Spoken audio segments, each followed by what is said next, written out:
Let's start off today with some absolutely great news because General Michael Flynn finally got a pardon. A pardon for a crime he never committed and never should have been charged for to begin with, because he was the first person who I ever heard be charged under the Logan Act, much like many other people never knew about the Logan Act. The long and short of it is that it's one of those very rarely used laws that is on the book when you are making promises to the foreign entities about potential power that you could have in the future and making sweetheart deals while you're still in the private sector and anticipating a public sector role. Now, the charge against Michael Flynn was that he was doing that with Russia. And just to show you the little hypocrisy of the moment, it wasn't even that long ago when Joe Biden said that he started making calls with a bunch of other foreign leaders, just coming out with the fact that he could be charged under the Logan Act. He never will be. Come on now. And to be completely honest, Michael Flynn definitely shouldn't have. 100%. His entire saga in and of itself, a lot of good lawyers and law channels have done excellent work on it. And I'll just give you the 40,000 foot overview, because in order to figure out how we got here, we have to understand where we've been. So this court saga has been going on since early 2017, because Michael Flynn was supposed to be the national security advisor when Trump's cabinet was sworn in, right? But he never got to take that position because, as it says here, political opposition sought to decide a president's staff. That the Trump resistance sought Flynn's firing seems clear from the evidence. The day before, then FBI agent Peter Strzok and his colleague Joe Patenka questioned Flynn about Flynn's telephone conversations with Russia ambassador Sergei Kislyak. The Crossfire Hurricane team met to discuss the strategy. If you guys go back to my original few weeks, actually probably about a month ago, when I did the overview of Michael Flynn when the case was seemingly over and we were all just kind of waiting for this day because Judge Sullivan, who was presiding over this, has just drug his feet since the end of August. He said he was going to be expedient about the process, but here we are fucking just about through November and nothing came of it. So Southern District of New York is one of the most corrupt districts in all of the United States, if not the world. On the morning of the interview on January 24th, 2017, an assistant director of the FBI counterintelligence, Bill Prystap, apparently had second thoughts. I believe we should rethink this. Notes from a follow-up meeting read, "What is our goal? Truth, admission, or to get him to lie so we can prosecute him or get him fired?" Now, this is in a meeting that he had behind closed doors that may or may not have included the likes of Susan Rice, Barack Obama, and Joe Biden. Yes, that very same Joe Biden. It now appears the primary goal was the ouster of the newly appointed National Security Advisor. What is less clear, however, is who plotted this plan or knowingly participated in its execution.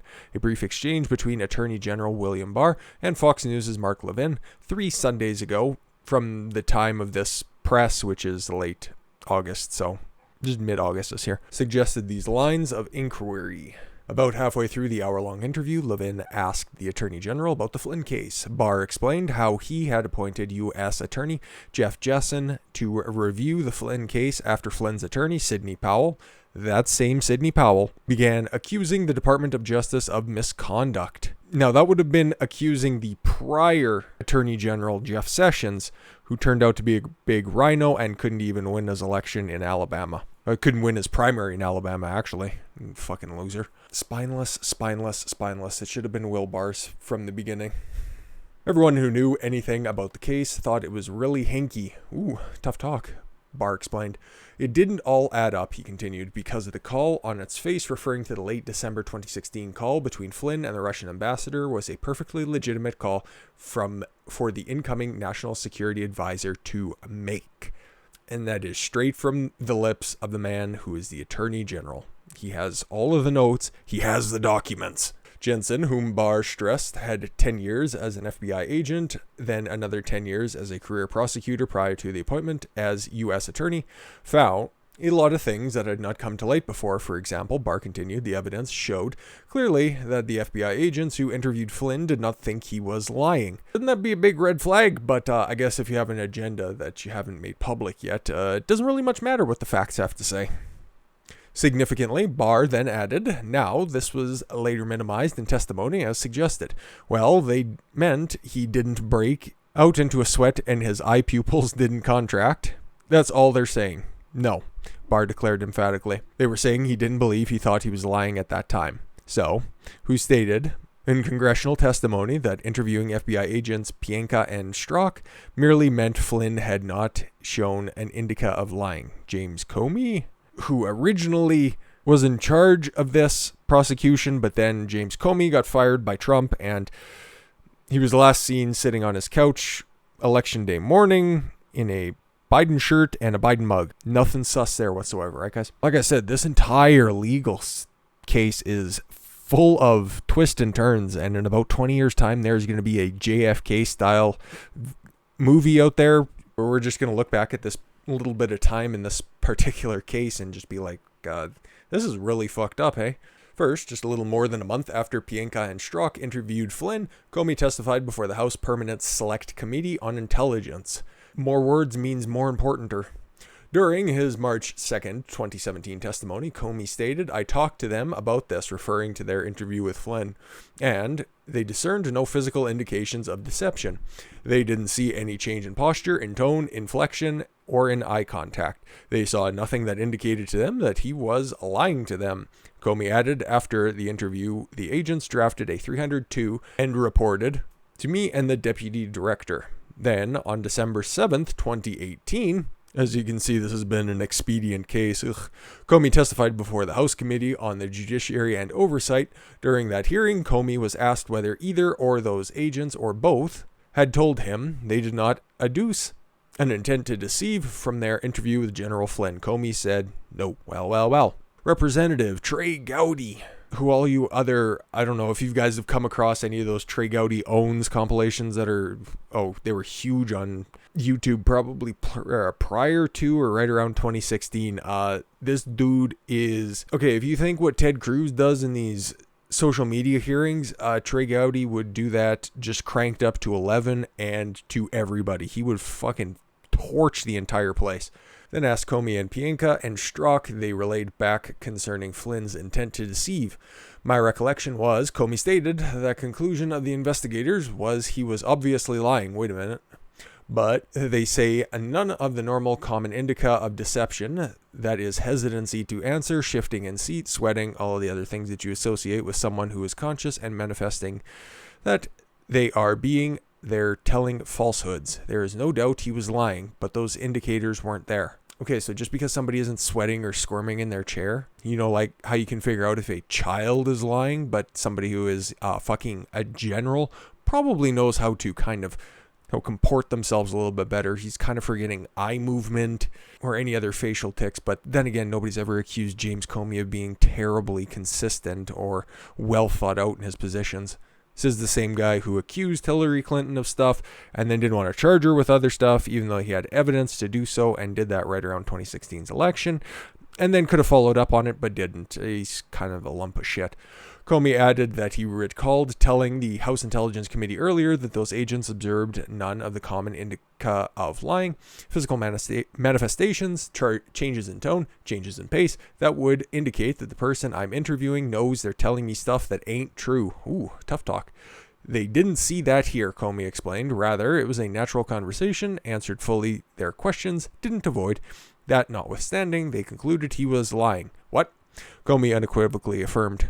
I guess it all reflects on the discretion of the agents, right? Ugh. Then Comey told Congress that the FBI agents concluded he was lying. Flynn was on the cusp of being sentenced for supposedly lying to the FBI about his conversations with the Russian ambassador. Just 3 days prior, the special counsel's office had filed its sentencing memorandum, with the court maintaining that because of Flynn's substantial assistance and other considerations set forth below, a sentence at the low end of the guideline range, including a sentence that does not impose a term of incarceration, is appropriate and warranted.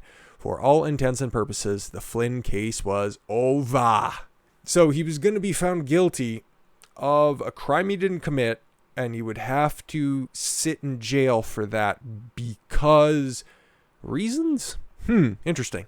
But when Flynn appeared before Judge Sullivan, for sentencing on December 18th, 2018, the judge exploded, suggesting that retired Lieutenant General had sold out his country and possibly committed treason. Yeah, this guy loves his soapbox, and he loves the limelight. Sullivan then suggested Flynn might face jail time if sentence proceeded. Okay. Flynn wisely agreed to delay the sentencing hearing. Then, 6 months later, oh my fucking god. Like, seriously, there hasn't been this kind of miscarriage of justice in, oh, God knows who long. Flynn fired the attorneys who had represented him during the Mueller investigation. Ugh. Remember when that turned up nothing but still Marussia? Yeah, exactly. And hired Sidney Powell. Enter the Kraken. Powell immediately demanded the DOJ all material relevant to the case against Flynn. Little of significance was forthcoming, though, until Barr tasked Jensen with reviewing the case. Jensen later released several pieces of exculpatory material that Comey likely never expected would see the light of day when he testified before Congress that the agents concluded Flynn was lying. The evidence included handwritten notes dated January 25th, 2017, that stated the FBI assessed that, yes, Flynn made false and inaccurate statements, but believed that Flynn believes that what he said was true. So they're implanting their own opinion on what is true, and then they're thinking that he thinks that idea so much that the bullshit that he's spewing is actually the truth. This is some next level interrogation right here. A typed draft work product dated January 30th, 2017 was even more explicit, stating that on January 25th, 2017, the FBI had briefed the National Security Division and Office of the Deputy Attorney General staff on the interview. The FBI advised that they believed Flynn believes what he's saying was true.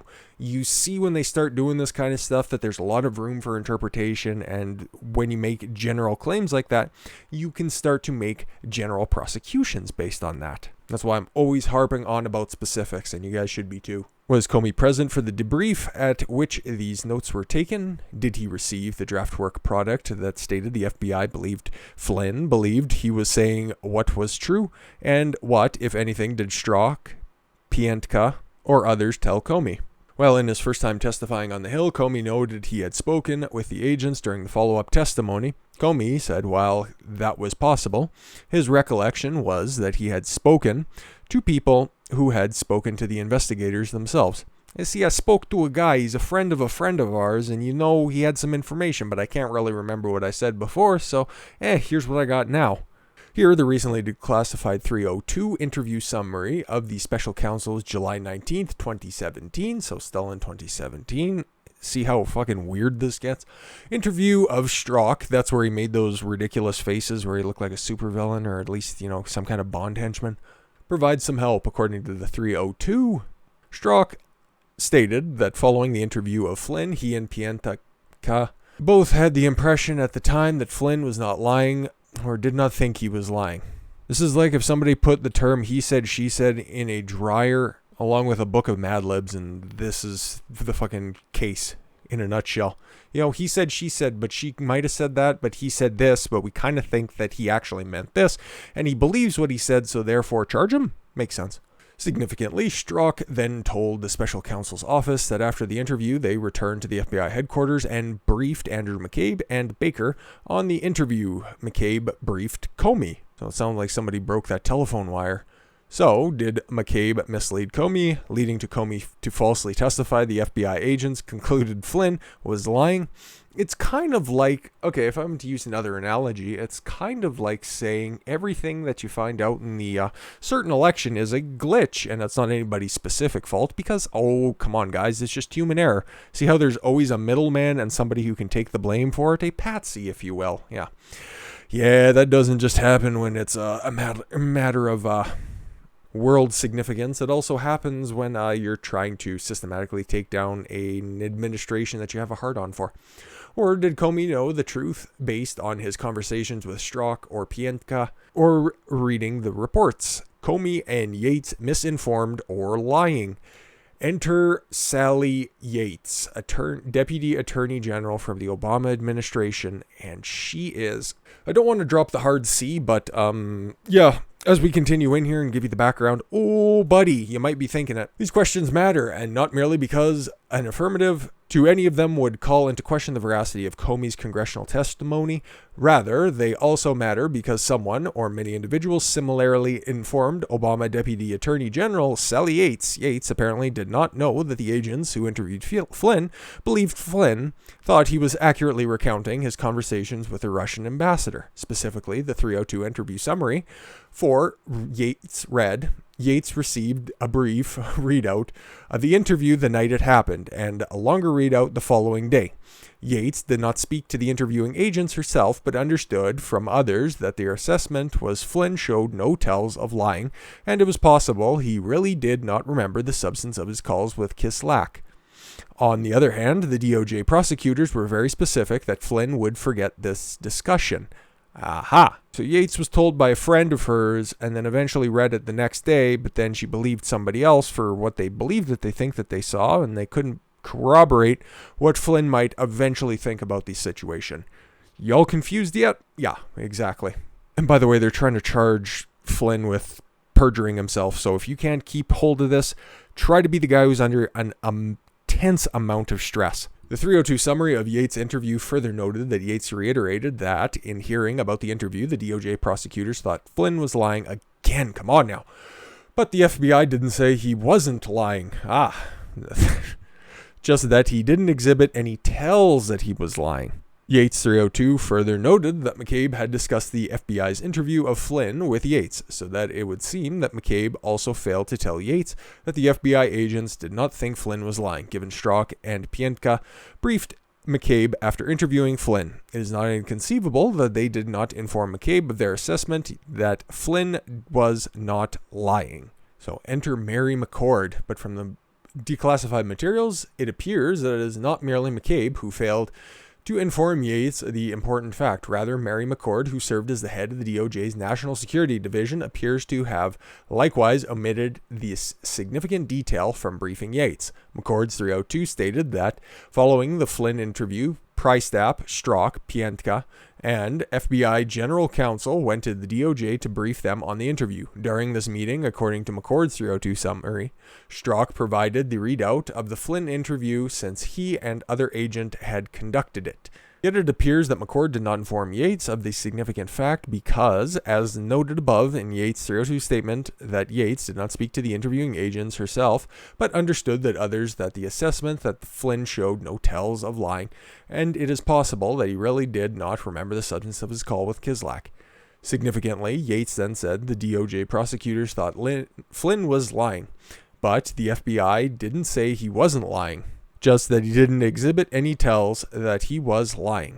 According to McCord's 302 summary, I'm just skipping a bunch of these paragraphs because it's just more he said, she said, lying stuff, but I'll link it again if you guys want to feel free and read through the entire thing because it's weirdly fascinating. It's kind of like an early Christopher Nolan film where you're not too sure what's actually reality and what is some kind of a fever dream? I'm just waiting for the French horn fart to come in. According to McCord's 302 summary, following Strzok and Piętka's questions about Flynn, McCord received the Flynn transcripts and pulled out excerpts.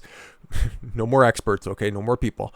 For Yates to reference the discussion with the White House counsel's office should they be necessary. Then, on January 26, 2017, McCord accompanied Yates to the White House where they met with White House counsel John McGahn and another attorney from his office, James Burnham. McCord further stated, as summarized in the 302 summary, that Yates told them that the conversation made it clear that there were discussion on Russian sanctions in those calls, contrary to what the Vice President Pence said on TV. And this is where they tried to hit him with the Logan Act, by the way, because this is involving matters of national security, national trade, and because he isn't in that official capacity yet, he's not allowed to talk about things that he can't necessarily have control over. You see where this Logan Act thing is just kind of a very rarely used, if ever, piece of legislation. So, yeah. Here's the gist of it. Flynn did not discuss Russian sanctions with the Russian ambassador, so Flynn could not possibly have lied to the FBI or Vice President Pence about discussing sanctions with Kislak. When McCord left DOJ, she was hired by the House Intelligence Committee Chairman Adam Schiff. Yeah, Mr. Russiagate Adam Schiff. I have all the documents. We still haven't seen any of them. And we all know that Russiagate at this point is a giant lie thanks to the great work of DNI Director well, he's the director of national intelligence, John Ratcliffe, that Hillary Clinton floated that idea, and nothing ever came of that. And this is where the entire launching off point of Russiagate started with Michael Flynn here. So it's only apt that Adam Schiff is making an appearance in the summary of this, serving front and center in the whistleblower fraud run by Schiff that later led to a failed attempt to impeach President Trump. And we're finally getting to the end of this.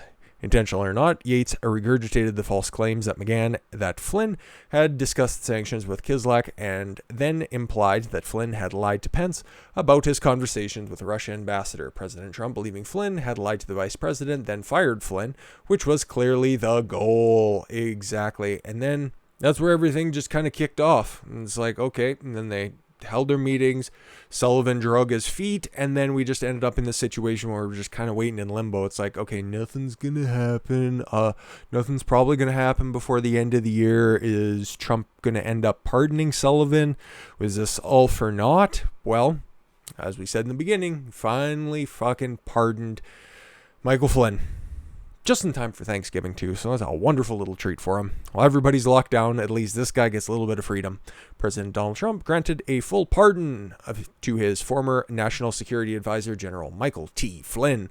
Do all strong men have the middle initial T? I'm not entirely sure that is a false statement. On Wednesday, just one day before Thanksgiving, yay, it is my great honor to announce that General Michael T. Flynn has been granted a full pardon, not commutation of the sentence, because he was never actually, found guilty of anything. Congratulations to General Flynn and his wonderful family, the best family, everybody agrees. I know you will now have a truly fantastic Thanksgiving, Trump wrote on Twitter, because that's where you do all your pardoning. I understand. Flynn previously pleaded guilty to lying to FBI agents Peter Strzok and Joe Pientka during the January 24th, 2017 interview with the White House about conversations Flynn had with Russian Ambassador Sergei Kislyak.